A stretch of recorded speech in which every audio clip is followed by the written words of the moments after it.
आज 2 नवंबर था। माही उसी जगह पर बैठी थी, जहाँ पहली बार उसे हशाम जबील मिला था। उससे कहा था, वो दोबारा यही मिलेगा और माही को यकीन था, उसकी दुनिया जैसे उजड़ गई थी। चेहरे की उदासी, आँखों की वीरानी, वो एक ज़िंदा लाश लगती थी, लेकिन फिर भी उसके मिलने के इंतज़ार में थी। कितने महीने गुज़र गए थे, लेकिन उसके वजूद में तब्दीली नहीं आई थी।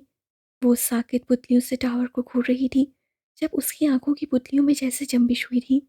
एक लड़का जो उससे काफ़ी फासले पर था, चलता हुआ टावर की तरफ बढ़ रहा था और फिर ठीक उसी जगह पर जाकर रुक गया था, जहाँ हशाम उसे पहली बार खड़ा नजर आया था। हशाम! माही के लब फड़फड़ाए थे। हशाम! वो उठते हुए चिल्लाई थी और उसकी तरफ भागी थी, जहाँ वो खड़ा था। कांपती-कांपती वो उस तक पहुंची थी, जो पेन की जेबों में हाथ डाले टावर को घूर रहा था। माही ने कंधे से पकड़कर उसका रुख अपनी तरफ किया था। वो इस वक्त पागल नजर आ रही थी और फिर अपने सामने खड़े शख्स को देखकर वो दंग रह गई थी। जो जॉर्डन, तुम? उसे यकीन नहीं हो रहा था, वही था, हशाम जैसा, लेकिन जॉर्डन। सॉरी, आपको गलतफहमी हुई है। मेरा नाम हशाम बिन जब्बील है। वो आंखों से चश्मा उतारते हुए बता रहा था। माही के चेहरे का रंग फुकवा था। वो पैदाइशी मुसलमान था। जॉर्डन नाम बदलकर रोहान ने उसका नाम हशाम रख दिया था। माही बेयकीनी से उसे देख रही थी। वो वाकई हशाम जबी लग रहा था। चेहरे पर वही नर्म सी मुस्कुराहट, आंखों में वही मोहब्बत लुटाती लोही सी चमक। वो जॉर्डन तो कहीं से नहीं लग रहा था। मैं तुम्हें यहीं मिलूंगा। हशाम जबील ने वादा किया था और आज वो वाकई आ गया था। वहीं उसी जगह पर, उन्हीं कपड़ों में, सफ़ेद शर्ट पर काली जैकेट पहने, वो हशाम जबील था। उसकी शक्ल हशाम से बहुत मुशाबत रखती थी। शायद वो दोनों भाई थे इसलिए। जबकि जॉर्डन तो जैसे एक जानवर था, जानवरों जैसे, कमर पर बिखरे लंबे बाल, चेहरे पर कराहती, अल्फाज में सख्ती, जबकि आंखों में नफरत। ये जॉर्डन तो नहीं था, ये तो हशाम जबील था। नहीं, ऐसा नहीं हो सकता। माही एक कदम पीछे हुई थी। मेरी बात सुनो माही। हशाम ने उसे रोकना चाहा था। तुम हशाम नहीं हो, तुम उसकी जगह नहीं ले सकते, वह हिजानी अंदाज में चिल्लाई थी। मेरी बात तो सुनो। हशाम उसकी तरफ लपका था। नहीं सुननी मुझे कोई बात। वो पागल हो गई थी और फिर वहां से भागी थी। तुम्हारे लिए मेरे पास हशाम की तरफ से एक पैगाम है। माही के कदम साकित हुए थे। उससे पलटकर बेयकीनी से उसे देखा। हशाम पुरवकार तरीके से चलता हुआ उसकी तरफ आया था। माही को एक बार फिर उस पर हशाम का ही गुमान हुआ था। और क्यों ना होता, वो अब था ही हशाम जबील। ये लो। हशाम ने जैकेट की जेब से एक लिफाफा निकालकर माही की तरफ बढ़ाया था। ये तुम्हारे हशाम का तुम्हारे लिए आखिरी पैगाम है। उसकी बात सुनकर माही का सांस अटका था जैसे, और फिर उससे हाथ बढ़ाकर किदत से वो लिफाफा थामा था, जिसमें हशाम का आखिरी खत था, जो माहिन हमदान के लिए आब हयात की मानिंद था। मेरे लिए हशाम का खत? उसे यकीन नहीं हो रहा था। आंखों से आंसू बह रहे थे। मुझे आपके आंसू तकलीफ देते हैं मिस माहिन हमदान। वो जज्बात से चूर लहजे में कह रहा था। माही ने चौंक कर उसे देखा था। ये तो उसके हशाम का लहजा था। वो ऐसे पुकारता था उसे, और अस्पताल में भी ऐसे ही पुकारा था। माही को अपना दम घुटता महसूस हुआ था। उसके चेहरे पर हैरानी फैली थी। वो फटी फटी आंखों से अपने सामने खड़े हशाम जबील को देख रही थी और फिर भागने वाले अंदाज में तेज तेज कदम उठाती वहां से चली गई थी। पीछे हशाम की नसों ने दूर तक उसका पीछा किया था। घर आने के बाद कितनी ही देर वो उस हद को आंखों से लगाए बैठी रही थी। वो उसके हशाम ने उसके लिए लिखा था। माही को यकीन नहीं हो रहा था। रात के ना जाने कौन से पहर, उससे कांपते हाथों से वो हद खोला था। वो नाम लेती है और जान डाल देती है। अलग मिजाज है और मौजू जैसा है। माहीन हमदान के नाम। ये खूबसूरत शेर उसके नाम के शुरू में चमक रहा था। माही के होंठों पर दिलकश मुस्कुराहट रिंग गई थी। ऐसा लगता था जैसे उसका हाथ नहीं, बल्कि हशाम खुद उससे मुखातिब हो। समझ नहीं आ रहा क्या लिखूं। पिछले कई घंटों से मैं कलम हाथ में लिए बैठा हूँ। एक इतनी अच्छी शख्सियत के लिए क्या लिखूं, अल्फाज नहीं मिल रहे। मैं जानता हूँ, जब तुम इस कागज़ के टुकड़े को पढ़ोगी, तब तक मैं दूसरे जहां में जा चुका हूँगा। ये एक तकलीफ दे फल है, लेकिन मैं मुतमईन हूँ। माहिन हमदान, मैं जब भी आपको देखता हूँ हैरान होता हूँ। यकीन नहीं होता, कोई इतनी बेलौस मोहब्बत कैसे कर सकता है। कोई इतना आला ज़र्फ़ कैसे हो सकता है कि कम ज़र्फ़ हशाम जबील से इतनी मोहब्बत करे। मुझे लगता था मोहब्बत सिर्फ हशाम जबील ने की है, लेकिन जब माहिन हमदान की मोहब्बत को देखा तो दिल रुक सा गया था। वो रात जब जॉर्डन हशाम को ख़त्म करना चाहता था, उस रात मुझ पर माहीन हमदान की मोहब्बत की शिद्दत आया हुई थी। कोई अपनी मोहब्बत के लिए किसी शख्स के पाँव कैसे पकड़ सकता है? और उसी रात मुझ पर एक और मोहब्बत आश्कार हुई थी, जॉर्डन बिन जबील की मोहब्बत। हैरान कुन। माही का दिल जोर से धड़का था। ना जाने वो किस रात से पर्दा उठाने वाला था। आपको पता है माहीन, एक इंसान जिसके पास जान लेने के सारे इख्तियारात हों और वो फिर भी जान बख्श दे, तो कैसा लगता है? हम आम लोगों के लिए ये एक मुआज़ा होता है और ऐसे मुआज़े सिर्फ़ मोहब्बत में होते हैं। मैंने उस रात 2 पागलों को देखा था। दोनों ही मोहब्बत में पागल थे। एक जान बचाने के लिए पागल था और दूसरा जान बचाने वाले के लिए पागल था। मैंने उन आँखों में नफ़रत की चिंगारियों को मोहब्बत की बरसात में भुजते देखा था। मैं अक्सर सोचता था कि माहिन हमदान जैसी लड़की जो हशाम जबील से इश्क करती है, हशाम जबील उसे अपना क्यों नहीं लेता? अगर हशाम जबील चाहता तो गलत भी कर सकता था। लेकिन उस रात मुझे समझ आया कि माहिन हमदान को किसी और के लिए बनाया गया है। उसे मुझ जैसा इंसान नज़र भर कर देख भी नहीं सकता। शायद कोई और उससे इश्क करता है और ये इश्क कब शुरू हुआ माहिन हमदान अच्छे से जानती है। पता है, उस रात उस लड़के ने मेरा दिल जीत लिया था। सिर्फ इस वजह से नहीं कि उससे मेरी जान बख्शी थी, बल्कि इसलिए कि उसकी नफ़रत पर मोहब्बत भारी पड़ गई थी। जिस अंदाज से उससे गन को नीचे फेंका था, जितनी उसकी आंखों में अज़ियत थी, वो मुझे आज भी याद है। माही को वही रात याद आ गई थी जब जॉर्डन ने उसकी मिन्नतें करने पर हशाम की जान बख्श दी थी। मुझे उम्मीद है, आप उसका साथ कभी नहीं छोड़ेंगी। आप आला सर्फ़ हैं और मैं ये भी जानता हूँ कि 2 नवंबर को हशाम जबील उसी जगह आपसे मिलेगा, जिस जगह वो पहली बार मिला था। और इस बार हशाम जबील माहिन हमदान से उसका साथ माँगेगा और मुझे उम्मीद है, माहिन हमदान इनकार नहीं करेगी। माही का सांस जैसे अटक सा गया था। उसे समझ नहीं आ रहा था कि हशाम ने उससे क्या मांग लिया था। वो आंखें फाड़े उसके अल्फाज पर गौर कर रही थी। ये मेरी आखिरी ख्वाहिश है, इसे मेरी गुज़ारिश समझ लें। मोहब्बत को दम तोड़ने मत दीजिएगा। और रही बात हशाम जबील और माहिन हमदान के रिश्ते की, तो हशाम जबील को माहिन हमदान से मोहब्बत नहीं, लेकिन अकीदत ज़रूर है। माहिन हमदान की मोहब्बत से हशाम जबील को अकीदत है, बेपनाह, बेइंतहा, एक कमसर्फ इंसान, हशाम बिन जबील। वो अल्फाज नहीं थे, जाने क्या थे। माही को समझ नहीं आ रहा था कि वो हंसे या रोए। वो उसका हद उसके अल्फाज पढ़कर हंसी थी और उसकी गुजारिश पर फूट फूट कर रोई थी। मुझको मालूम ना थी हिजर की ये रुम्स, कि तू मेरे पास ना होगा, तू हर सू होगा। मोबाइल पर होती बेल ने हानम की त्वचा अपनी जानिब मबसूल करवाई थी। वो मेज़ पर रखी किताबों को तरतीब से लकड़ी के शेल्फ में रख रही थी। उससे कमरे में चारों तरफ नज़र दौड़ाई। कमरा काफ़ी हद तक साफ़ हो चुका था। फिर उसने आगे बढ़कर मेज़ की दूसरी जानिब रखे मोबाइल को उठाया था। माहम की कॉल थी। कैसा लगा लंदन? सलाम दुआ के बाद माहम ने पूछा था। लंदन एक कदीम शहर है और तुम जानती हो माहम कि मुझे कदामत पसंद है। आनम ने खिड़की से पर्दा उठाते हुए कहा था। बाहर बड़े बड़े कदीम घर थे और सामने ही सबील का घर था जहाँ रूहान पहले रहता था। लेकिन जब वो हानम को लंदन लेकर आया तो उससे घर बदल दिया था। रूहान भाई कैसे हैं? माहम ने सवाल किया था। अच्छे हैं, खामोश हो चुके हैं, रात गए तक बाहर रहते हैं। आनम ने एक गहरी सांस लेते हुए जवाब दिया था। ख्याल रखा करो उनका, अकेले हैं वो। माहम ने नसीहत की थी और हानम ने इस बात में सर हिला दिया था। आज रूहान को अलनूर का हेड बनाया जाना था। वो पूरा दिन वहाँ मसरूफ़ रहा था। उसे हानम से बात करने का वक्त ही नहीं मिला था, वरना वो रोज़ाना उसे दिन में 2-3 बार फ़ोन करता था। छोटी सी तकरीब से फारिग होने के बाद जिसमें अलनूर को उसे सौंप दिया गया था, रूहान ने मोबाइल निकाला था।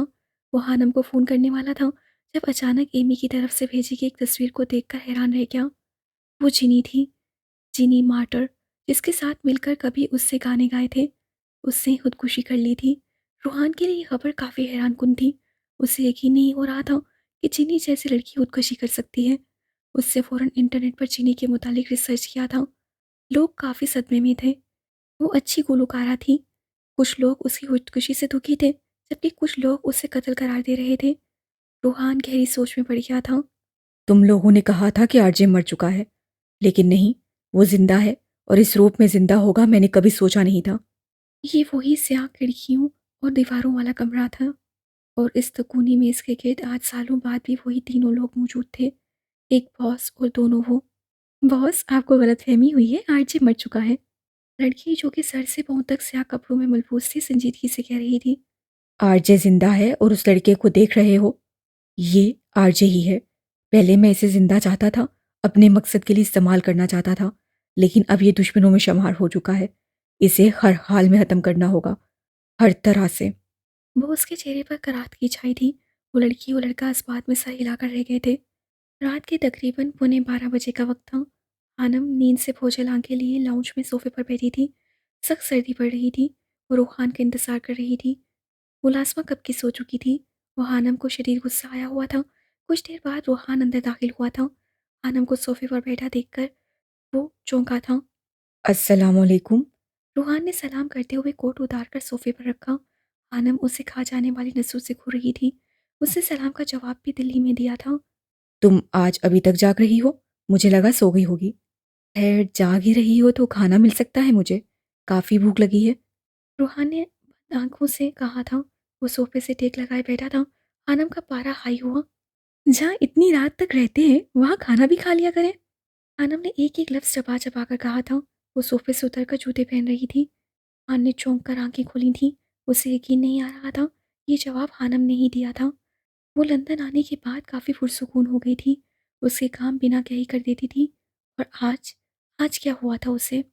मुलाजिम समझा हुआ है मुझे, पागलों की तरह जागती रहूं। वो दुपट्टा ठीक करती बड़बड़ा रही थी। रूहान उसे दिलचस्प नजरों से देख रहा था। उसका फूला हुआ मुंह देखकर रूहान के चेहरे पर गहरी मुस्कुराहट फैल गई थी। तुम्हें गुस्सा मेरे खाना मांगने पर आया है या लेट घर आने पर? रूहान ने अपनी जगह सुटते हुए कहा था। वो काफ़ी थका हुआ था। उसे एहसास हो रहा था। वो काफ़ी मसरूफ़ रहने लगा था। सुबह सुबह चले जाता था। रात देर से वापस आता था। दिन में फ़ोन कर लिया करता था, लेकिन कभी बात हो जाती थी कभी नहीं। वो इतना उलझ गया था पिछले दिनों में कि खाना पर ध्यान ही नहीं दे पा रहा था। मैं कोई मशीन नहीं हूँ जिसे अकेले रखा जाएगा तो रह लूँगी। मैं सारा दिन यहाँ अकेली होती हूँ। आपको एहसास भी है? वो किचन की तरफ कदम बढ़ाती गुस्से से कह रही थी। रूहान को उसका खालिस बीवियों वाले अंदाज में शिकवे करना अच्छा लग रहा था। वो चाहता था कि वो बोलती रहे। मैंने फ़ोन किया तो था, तुमने उठाया ही नहीं। वो उसके पीछे लपका था। मैं सोई हुई थी उस वक्त। खानम ने दो बदू जवाब दिया। तो इसमें किसकी गलती है? रूहान ने पूछा था। आपकी मिस्टर रूहान जबील। खानम का जवाब सुनकर रूहान हैरान रह गया। आपने उस वक्त फ़ोन क्यों किया जब मैं सो रही थी? वो अब सालन गर्म कर रही थी। मुझे कैसे पता होगा तुम उस वक्त सो रही हो? वो परेशान सा पूछ रहा था। हाँ, तो मुझे कैसे पता होगा कि आपने किस वक्त फ़ोन करना है? खानम का जवाब सुनकर रूहान का खहका उभरा था। उसे अंदाज़ा हो गया था कि वो हानम से कम इन मामलात में नहीं जीत सकता। सॉरी, मैं आइंदा ख्याल रखूंगा और जल्दी घर आऊंगा। वो अब संजीदा लहजे में कह रहा था। आंखों में अलबत्ता शरारत नाच रही थी। हानम ने उसका जवाब सुनकर कुछ नहीं कहा था। वो समझ सकता था हानम को वाकई नींद आ रही थी। वो अब सपाट सा चेहरा लिए खाना छोटी सी मेज़ पर लगा रही थी जो किचन में ही रखी थी। उसे देखकर जैसे रूहान की सारी थकन उतर सी गई थी। वो अब दिलचस्प नजरों से उसकी हर हरकत को नोट कर रहा था। खाना लगाने के बाद वो किचन से जाने लगी तो रूहान ने उसका हाथ पकड़ लिया। तुम नहीं खाओगी? मुझे भूख नहीं है। अच्छा चलो, पास तो बैठ सकती हो ना। जी नहीं, मुझे नींद आई है। मैं मज़ीद नहीं जाग सकती। वो अपना हाथ छुड़वा कर जा चुकी थी। ये कैसे करेगी मुझसे मोहब्बत? इसको तो नींद ही बहुत आती है। सारा दिन सोती है, फिर रात को भी सोती है, फिर भी इसकी नींद पूरी नहीं होती, और ऊपर से गुस्सा भी मुझ पर ही करती है। रूहान सर दबा भर कर रह गया था और फिर सर झटक कर मेज़ की तरफ बढ़ गया। खाने के बाद रूहान जब कमरे में आया तो हानम सर तक कंबल ताने गहरी नींद सोई हुई थी। कमरे में हीटर की गर्माइश थी। रूहान को गर्मी का एहसास हुआ था, लेकिन उसने हीटर बंद नहीं किया, बल्कि अपनी जैकेट उतार दी थी। वो जानता था हानम से सर्दी बर्दाश्त नहीं होती थी। पेरिस में भी उसका यही हाल था और अब यहाँ आकर भी। पागल। रूहान उसे देखकर ज़ेरे लब बड़बड़ाया था। चेहरे पर दिलकश मुस्कुराहट थी। इतना ही काफ़ी था कि उसकी नज़रों के सामने थी। वो लैपटॉप उठाकर सोफे पर बैठ चुका था। कुछ दिनों से अपने अकाउंट्स में कुछ गैरमामूली हरकत महसूस हो रही थी। आज वो जायज़ा लेना चाहता था कि ऐसा क्यों था, और ऊपर से जिनी की मौत ने उसे उलझन में डाल दिया था। उसे आज भी वो रात याद थी जब वो जिनी के साथ जाने वाला था, लेकिन उसके पेंडेंट में उसे मिनी कैमरा नजर आया था। उसके सोशल मीडिया अकाउंट्स को हैक करने की कोशिश की गई थी, और आज सालों बाद दोबारा से उसे वही हरकत महसूस हो रही थी। वो संजीदा चेहरे के साथ अपनी स्कैनिंग आंखों को लैपटॉप पर जमाए हर चीज़ का बारीक बीनी से जायजा ले रहा था। कुछ तो था जो ठीक नहीं था। अगली सुबह वो काफ़ी देर से जागी थी। रोहान जा चुका था। उससे नाश्ते के लिए हानम को नहीं उठाया था। अच्छा किया नहीं उठाया। अब उन्हें ये तो लगेगा ना कि मैं नाराज़ हूँ, इसलिए नहीं उठी। दिन के 10 बजे का वक्त था। इससे पहले वो कुछ सोचती उसके मोबाइल पर थरथराहट हुई थी। हानम ने मोबाइल उठाकर देखा तो रूहान का ही मैसेज था।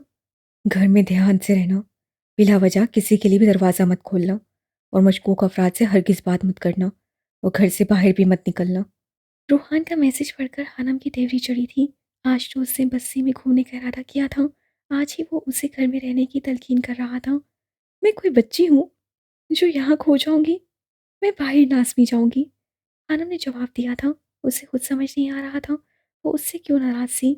इत्मीनान से नाश्ता करने के बाद वो उठी, तैयार हुई। टखनों से जरा ऊपर तक के ओवरकोट में वो पूरी तरह से छुप गई थी। अपने पसंदीदा चंकी बंद जूते पहनने के बाद छाता लेकर बाहर निकल गई थी। समझता क्या है खुद को? मैं कोई 4 साल की बच्ची हूँ या मुझे लंदन का नहीं पता? बीचांद से शिकायत करनी पड़ेगी। मुझे यहाँ कैद करके रखा है। वो सेरेला बड़बड़ा रही थी। बाहर मौसम काफ़ी सर्द था। आसमान बादलों से ढका हुआ था। सुबह सुबह ही शाम का गुमान हो रहा था। यकीनन कुछ देर तक बर्फबारी होने वाली थी। घरों के सामने से गुजरते हुए अचानक उसकी नज़र एक घर पर पड़ी थी। हर घर के सामने पहाड़ लगी थी और अंदर जाने के लिए जगलेनुमा गेट। Elf Oscar. दरवाजे के एक तरफ एल्फ का नाम पढ़कर वो चौंकी थी। उससे ये नाम पहले भी सुना था। अचानक एक धमाका हुआ और उसे याद आ गया था। हशाम ने ये नाम लिया था। इस नाम की लड़की को रूहान ने रिजेक्ट किया था। अच्छा, तो मासूम की पंखियाँ इधर ही रहती हैं। वो खुद से बातें कर रही थी। अपने हुलिये से वो हरगिज़ कोई पाकिस्तानी लड़की नहीं लग रही थी। उसका सर पहले स्कार्फ और फिर ऊनी टोपी से ढका हुआ था और पूरा जिस्म भारी भरकम कोट में छुपा था। वो बिना किसी खुद के हर चीज़ को दिलचस्पी से देख रही थी। पाकिस्तान वापस चलें? हशाम पूछ रहा था जब माही की आंखें रोने से सूज चुकी थीं। इस तरह रोगी तो आपके हशाम को सुकून कैसे मिलेगा? उसके कुछ ना बोलने पर वो दोबारा कहा। सुनो, बहुत हो गया ये रोना धोना। बीचान बहुत अफाह है, उन्हें रोने धोने वाली बहू नहीं पसंद। माही ने चौंक कर उसे देखा था। अजीब था वो शख्स। जानता भी था वो पोर पोर किसी और की मोहब्बत में डूबी थी। फिर भी सईद हवेली की शान के बराबर एक ही लड़की है और वो आप है मिस माहिन हमदान। वो चमकती आंखों से बोल रहा था। मेरी लव स्टोरी थोड़ी अजीब है। हाँ, मैं जानता हूँ मैं एक जंगली इंसान हूँ। जब मैं पहली बार माहिन हमदान से मिला था तो उसका सर फाड़ दिया था। लेकिन यकीन करो, मैं माहिन से हशाम की तरह मोहब्बत करता हूँ। हशाम जबील ने अपनी मोहब्बत का इजहार किया था। माही, वो तो हशाम जबील की आखिरी ख्वाहिश से बन गई थी। आप जानते हैं मुझे आपसे कभी मोहब्बत नहीं होगी। मैं हमेशा सिर्फ उसी को चाहूँगी। फिर भी आप। वो बात अधूरी छोड़ गई थी। माहिन हमदान को सिर्फ हशाम जबील से मोहब्बत है। और मिस, ज़रा तवज्जो फरमाएं, मैं हशाम जबील हूँ। वो होशली से मुस्कुराया था। मैं मजाक नहीं कर रही। आपको लगता है मिस माहिन मैं आपसे इतने अहम मौजू पर मजाक करूंगा? वो संजीदा चेहरा लिए उसकी आंखों में देखते हुए पूछ रहा था। माही चौंकी थी। ऐसी ही संजीदगी हशाम की आंखों में होती थी। वो उसे गौर से देखने के बाद नसें जुड़ा गई थी। आप अच्छी तरह सोच लें मिस माहिन हमदान। मैं कल वापस जा रहा हूँ। इलाके के बहुत से मामलात देखने हैं। छोटे पापा साईं अकेले हैं। अगर आप जाना चाहती हैं तो ठीक है, नहीं तो बीजान ने मुझे ज़बरदस्ती करना नहीं सिखाया। वो आम से लहजे में कहकर माही को बहुत कुछ समझा गया था। ये जंगली जानवर बदल कैसे गया? यकीन नहीं होता ये वही है। कुछ वास्ते पर बैठी एला ने उसे देखकर पहलू बदला था। 2 बजे के करीब वो घर वापस जा रही थी जब उसे जवाद का फोन आया। ये सब क्या हो रहा है हानी आपी? और आप कहाँ हैं? आप ठीक तो हैं ना? वो परेशानी से पूछ रहा था। क्या हुआ? आनम हैरान हुई। आपको नहीं पता? जवाद हैरान हुआ। नहीं तो, लेकिन हुआ क्या है? वो परेशान हुई। आप ज़रा खबरें देखें। रूहान भाई इस वक्त पुलिस की हिरासत में हैं और पूरे सोशल मीडिया पर अजीब अजीब सी खबरें फैली हुई हैं। मुझे तो कुछ समझ नहीं आ रहा। क्या? पुलिस? आनम का दिल जोर से धड़का था।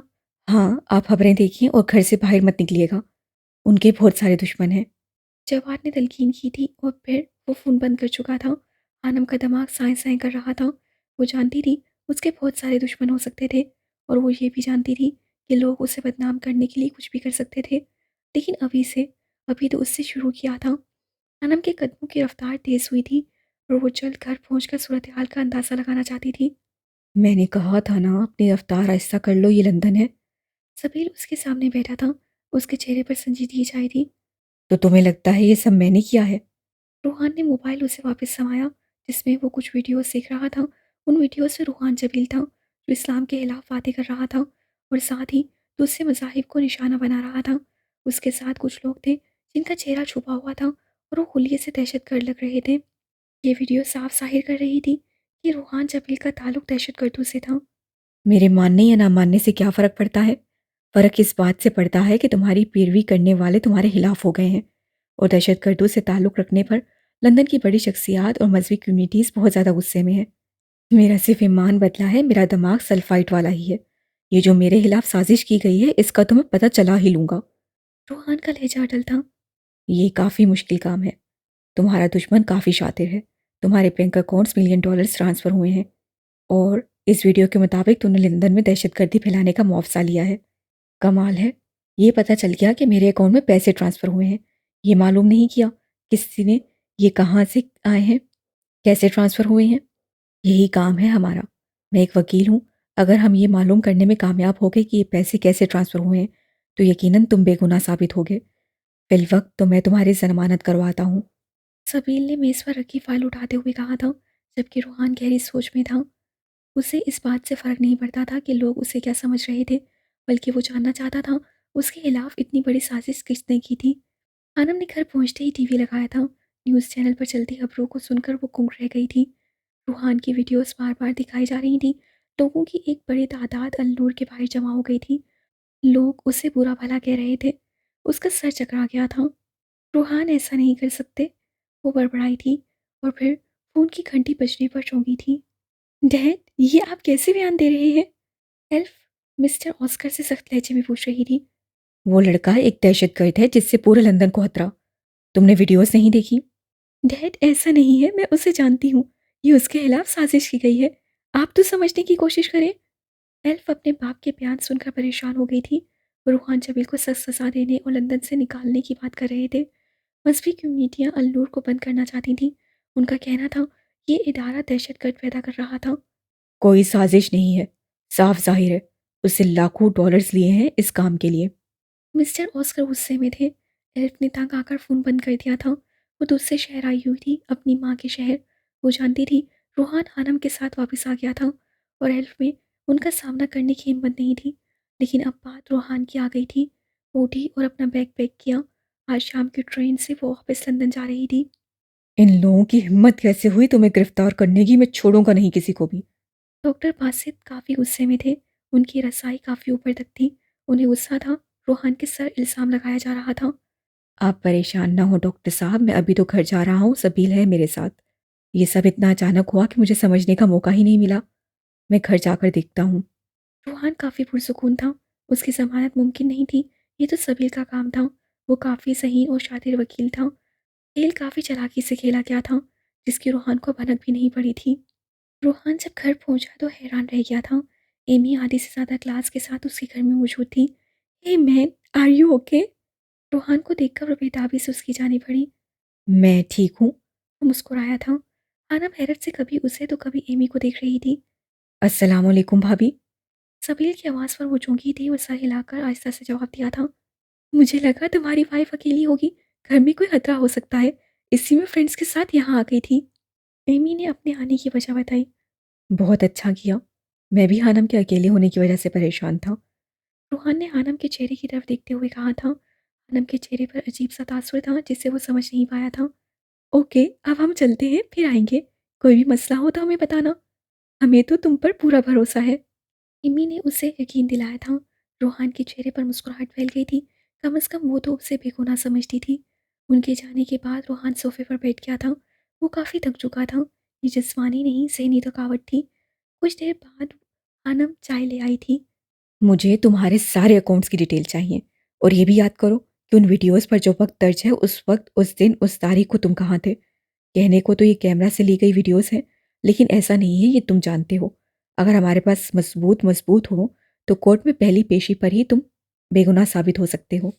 सबील काफ़ी संजीदगी से कह रहा था। रूहान ने इस बात में सर हिलाया था। उन दोनों को मसरूफ़ देखकर हानम वहाँ से खिसक गई थी। सबील से अहम बातें करने के बाद वो कमरे में आया तो हानम खिड़की में खड़ी थी। कमरे में काफ़ी ठंड फैल चुकी थी। बाहर अंधेरा था, रात हो चुकी थी। वो गहरी सांस लेकर धीमे कदम उठाता उसकी तरफ बढ़ा था। नाराज़ हो मुझसे? वो उसके सामने खड़े होते हुए पूछ रहा था। मुझे क्या ज़रूरत है नाराज़ होने की? आनम का लहजा हल्की और गुस्सा ज़ाहिर कर रहा था। लग तो रहा है। उसका फूला हुआ मुँह देखकर वो होले से मुस्कुराया था। आपको तो पता नहीं क्या-क्या लगता रहता है। सब सच तो नहीं होता ना? आनम ने गुस्से से घूरते हुए कहा था और फिर रुख बाहर की जानिब मोड़ लिया था। मसलन क्या लगता है मुझे? वो उसे बोलने पर उकसा रहा था। मुझे नहीं पता, वो कहते ही मुड़ी थी जब रूहान ने उसका हाथ पकड़कर उसे अपनी तरफ खींचा था। नाराज़ क्यों हो? या फिर मुझ पर यकीन नहीं? तुम्हें लगता है जो दिखाया जा रहा है वो सच है? वो संजीदगी से पूछ रहा था। आनम नसें झुका गई थी। बोलो हानम, तुम्हारा यकीन मेरे लिए सबसे अहम है। अगर यकीन इतना अहम है तो फिर मुझे सब बताते क्यों नहीं आप? मुझसे कुछ भी शेयर नहीं करते हैं आप। मैं क्या करूं? मेरी क्या हैसियत है अगर आपको मुझ पर यकीन ही नहीं? वो बोली तो आवाज़ पर आ गई थी। रूहान को उसकी उलझन समझ आ गई थी। मैं अपनी उलझनें तुमसे इसलिए शेयर नहीं करता कि मैं तुम्हें परेशान नहीं करना चाहता और मैं खुद ही सुलझा सकता हूँ। रूहान ने सफाई देनी थी। आनम को लगता था कि रूहान के नज़दीक उसकी कोई अहमियत नहीं। मेरे लिए सबसे अहम हो उम्मे हानम। जब सबने मुझे गलत समझा तब पहला ख्याल तुम्हारा आया था मेरे ज़हन में। जाने तुम मुझ पर भरोसा करोगी या नहीं? वो भी कहीं अंदर से डरा हुआ था। आंखों देखा बाइज़-औक़ात सच नहीं होता।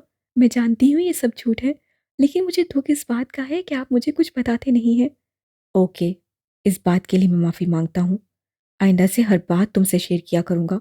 अगर तुम नाराज़ ना हुई, तो वैसे तुम हर वक़्त मुझसे ख़फ़ा ही रहती हो।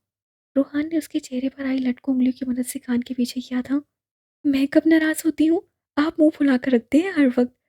और तो और मुझसे लड़ाई भी करते हैं, मुझे घर में कैद करके रखते हैं। ये सब आज मैंने पीजान को बताया है। हमने अपना हाथ छुड़ाते हुए कहा था। रूहान का मुँह हैरत से खुल गया था। तुमने बीजान से मेरी शिकायत की? वो गहरे सदमे में था। जी हाँ, आनम ने इकरार किया था। क्या वाक़ई हानम, सच में तुमने मेरी शिकायत की? उसके इस तरह बार-बार पूछने पर आनम ने उसे घूर कर देखा था। रूहान का मुँह देखकर उसे हँसी आई थी जिसे सब नहीं कर पाई थी। वह कहका लगाकर हँसी थी। उसके इस तरह के हँसने पर रूहान को उसकी शरारत समझ में आई थी। तुम बहुत तेज़ हो गई हो लंदन आकर। वो उसे हँसता देखकर मुतमिन हो गया था। होना पड़ता है, आपकी पंखियाँ ही इतनी हैं। बीजान ने मुझे होशियार रहने को कहा था। आनम ने सच उगला। क्या बीजान ने तुम्हें ये सिखाया है? रूहान को एक और झटका लगा था। मुझे यकीन नहीं हो रहा। मेरी माँ और मेरी बीवी दोनों मेरे खिलाफ साजिश कर रही हैं। आनम उसके इस तरह कहने पर एक बार फिर हँसी थी। रूहान सरशार हो गया था, ये जानकर कि वो इस पर इतबार करती थी और उसने दिल में अहद किया था वो अपनी उलझनों को हानम से ज़रूर डिस्कस किया करेगा। आखिर वो उसकी बीवी थी और इस रिश्ते के नाते उसका हक था कि वो हानम को अपनी साथी ज़िंदगी में इतनी अहमियत देता। कसम से हानम, तुम बहुत बड़ी। मैं बहुत बड़ी फ़िल्म हूँ, यही कहना चाहते हैं ना आप? आनम की हँसी को ब्रेक लगी थी। वो अब फिर से रूहान को घूर रही थी। नहीं, मेरा ये मतलब नहीं था। रूहान गड़बड़ा गया था। सब जानती हूँ मैं। ये भी बीजान को बताऊँगी कि उनका बेटा मुझे ड्रामा क्वीन और फ़िल्म कहता है और कभी-कभी तो पुरानी सीडी और वीसीआर से तशबीह देता है। वो कमाल संजीदगी से कहते हुए कमरे से बाहर निकल गई थी, जबकि उसकी बातों से यूँ अपने मतलब के मायने निकालने पर रूहान अपना सर पीट कर रह गया था। शहर में एक बेचैनी सी फैल गई थी। लोग कशमकश का शिकार थे। कुछ रूहान जबील के साथ थे तो कुछ उसके खिलाफ हो चुके थे। शिद्दत पसंद लोग सड़कों पर निकल आए थे। उनका कहना था कि रूहान जबील को सज़ा दी जाए और उसे लंदन से निकाला जाए। लोगों को उसके घर का नहीं पता था। सब अलनूर के बाहर जमा थे। रूहान को हैरत हो रही थी कि ये नौजवान जो शायद उसे जानते भी नहीं थे, वो उसके खिलाफ नारे लगा रहे थे। कौन थे ये लोग? शहर में अमन की खराब सूरत हाल का जिम्मेदार उसे ठहराया जा रहा था। वो सारी रात सो नहीं पाया था। सुबह हुई तो एल्फ उसके घर आ गई थी। मैं रात को ही लंदन पहुंच गई थी। फिर पहले तुम्हारे पास आने वाली थी, फिर सोचा अब तुम्हारी वाइफ भी तुम्हारे साथ है, इससे नहीं आई। वो मुस्कुराई थी। कोई बात नहीं। रोहान ने उसे लॉन्च में बिठाया था। आप बैठे, मैं चाय बनाकर लाता हूँ। हानम किधर है? एल्फ ने धड़कते दिल के साथ पूछा था। वो सोई हुई है, मुलाज़िमा अभी आई नहीं। शायद उसे भी मुझसे डर लग रहा होगा। अपनी बात से वो महसूस हुआ था। फिर तो मुझे भी डरना चाहिए नहीं, है ना? यकीनन। वो मुस्कुराकर कहता किचन की तरफ बढ़ गया था। उसके इतने पुरसुकून होने पर एल्फ हैरान थी। और कोई इंसान होता तो शायद डिप्रेशन का शिकार हो चुका होता। लेकिन वो पुरसुकून और मुतमईन था। 10 मिनट बाद वो चाय लेकर वापस आ गया था। मैंने रात अपनी कुछ फ्रेंड्स को बुलाया था। वो हैकिंग की दुनिया से वाकिफ़ है। तुम्हारे अकाउंट में पैसे कहाँ से ट्रांसफ़र हुए, हमने उसका पता लगा लिया है। एल्फ ने गोया धमाका किया था। रोहान तो अभी उस बारे में सोच ही रहा था और वो उसका आधा काम आसान कर चुकी थी। मैंने बाकी की तफसील नहीं निकाली, हो सकता है तुम्हारा कोई जानने वाला हो, तुम खुद चेक कर लेना। एल्फ ने लैपटॉप उसके सामने किया था। बहुत-बहुत शुक्रिया, आपने मेरा काम आसान कर दिया। वो मुस्कुराया था। मुझे लगता है इन लोगों की तुम पर बहुत गहरी नज़र है, शायद सालों से। एल्फ ने अपना ख्याल जाहिर किया था। आप ठीक कह रही हैं। सालों पहले मेरे साथ कुछ ऐसी सरगर्मियाँ हुई थीं। मेरे अकाउंट्स को हैक किया गया था और अभी भी ऐसा ही कुछ हुआ है। स्क्रीन पर नज़र जमाए वो बता रहा था। एल्फ ने गहरी नसों से देखा था। वो अच्छा लग रहा था। फिर कुछ याद आने पर वो नज़रों का ज़ाविया बदल चुकी थी। अलबत्ता दिल में एक होल उठा था। उसी दौरान एल्फ की नसें सीढ़ियों से उतरते नफूस गेट पर पड़ी थीं। वो हैरान रह गई थी। वो हैरान तो हानम भी हुई थी एल्फ को देखकर। गरम ट्राउज़र पर घुटनों तक आती गर्म शर्ट पहने और उस पर कैप शॉल लिए सर को ऊनी टोपी से ढांपे वो उम्मे हानम थी। एल्फ उससे पहचान गई थी, लेकिन उसे यकीन नहीं आ रहा था। उसे लगता था कि रोहान की पसंद कोई बहुत ही रोबदार लड़की होगी, जिसके चेहरे पर संजीदगी छाई होगी। लेकिन ये क्या, वो तो बिल्कुल लड़की सी थी। उसके जहन में पाकिस्तानी लड़कियों को जाने क्या खाका बना हुआ था। लेकिन इस वक्त हानम उसे नैनो नक्श के अलावा कहीं से भी पाकिस्तानी नहीं लगी थी। हानम, तुम उठ गई हो, शुक्र है। आओ, एल्फ से मिलो। रूहान ने भी उसे देख लिया था। वो सीढ़ियाँ उतरती उनकी तरफ बढ़ी थी। Good morning. एल्फ मुस्कुराई थी। Good morning. हानम ने खुशदिली से जवाब दिया था। ये तो बहुत खूबसूरत है। हानम ने दिल से इतराफ़ किया था। मेरी सबसे बड़ी ख्वाहिश बन चुकी थी कि मैं उम्मे हानम से मिलूं और आज ही पूरी हो गई। वैसे मैं एल्फ हूँ, आरजे की क्लासमेट। एल्फ ने धमाका करते हुए अपना हाथ आगे बढ़ाया था, जिसे हानम ने थाम लिया था। मैंने भी अक्सर रूहान से आपका जिक्र सुना है, आप बहुत अच्छी हैं। वो दोनों अब बैठ चुकी थीं। और आप खुशनसीब हैं। एल्फ के मुंह से निकला था। हानम ने चौंक कर उसे देखा था, जिसकी आंखों में अजीब सा तासुर था। जी, आप ठीक कह रही हैं। हानम के इस तरह मान जाने पर रूहान चौंका था। मज़ीद कुछ देर बैठने के बाद एल्फ चली गई थी। या शायद उन दोनों को साथ देखकर उससे मज़ीद वहाँ बैठा नहीं गया था। हानम ने उसे नाश्ते के लिए रोका था, लेकिन वो नहीं रुकी थी। और कहीं न कहीं हानम उसकी कैफ़ियत समझ सकती थी। वो एक पुराना सा इलाका था जहाँ मौजूद इमारतें काफ़ी पोसीदा थीं। यकीनन यहाँ पर बहुत ही गरीब, यानी कि थर्ड क्लास से ताल्लुक़ रखने वाले लोग रहते थे। रूहान ने सर उठाकर अपनी कई मंजिला इमारत को देखा था और फिर हुडी से सर ढाँपकर इमारत की तरफ बढ़ गया था। उसकी आंखों पर स्याह चश्मा था। लिफ्ट खराब थी। सीढ़ियाँ चढ़ने के बाद वो अपनी मतलूबा फ्लैट तक पहुँच चुका था। एक गहरी सांस लेकर रूहान ने बेल बजाई थी। जिस अकाउंट से उसे पैसे ट्रांसफ़र हुए थे, उस अकाउंट की डिटेल निकाल चुका था वो। जिस अंदाज़ में उसे फँसाया गया था, वो भी उसी अंदाज़ में उन तक पहुँचा था। ये उस लड़की का घर था, जिसके अकाउंट से पैसे ट्रांसफ़र हुए थे। वो कोई मिस रोज़ी थी। 5 मिनट खड़ा रहने के बाद भी दरवाज़ा नहीं खुला था। रूहान ने दोबारा बेल बजाई नहीं थी। अब की बार दरवाज़ा खुला था और अपने सामने खड़ी लड़की को देखकर वो साकित रह गया था। शालिनी, वो बड़बड़ाया था। वो उसे पहली नज़र में ही पहचान गया था और शालिनी की हालत ख़राब हो चुकी थी। वो रूहान को देखकर गुंग रह गई। उसने कभी ख्वाबों में भी नहीं सोचा था कि वो उन तक पहुंच जाएगा। उससे एक झटके से दरवाज़ा बंद करना चाहा था। उसने आगे बढ़कर दरवाज़ा पकड़ा था। मिस शालिनी, कैसी हैं आप? रूहान का लहजा तीखा था। शालिनी की आंखें खौफ से फैल गई थीं। उसने दरवाजे को छोड़कर अपने दाएं हाथ मुंह की तरफ बढ़ाया। रूहान की नज़र पड़ चुकी थी। उससे एक अंगूठी पहनी हुई थी, जिसमें जुड़ा नगीना यकीनन जहरीला था। रूहान ने धक्का दिया था। शालिनी लड़खड़ाई थी। इससे पहले वो दोबारा ऐसी हरकत करती, वो उसका हाथ पकड़ चुका था और उससे पूरी कुव्वत लगाकर वो अंगूठी निकाल ली थी। छोड़ो मुझे, तुम यहाँ क्या लेने आए हो? वो धाड़ी थी। आज इतने सालों बाद आखिर तुमसे मुलाकात हो ही गई है। तुम तो मेरी बड़ी पक्की मदाह निकली। 8-9 साल हो गए, अभी तक मेरा पीछा नहीं छोड़ा। रूहान ने उसे एक झटका दिया था। वो पीछे सोफे पर गिर गई थी। जान लेने की गलती मत करना। तुम अभी आरजे के रहमो करम पर हो, मिस शालिनी, और तुम आरजे को अच्छे से जानती हो। बेहतर होगा तुम खुद ही सब बता दो। रूहान ने सफाक लहजे में कहा था। शालिनी की रीढ़ की हड्डी में सनसनाहट हुई थी।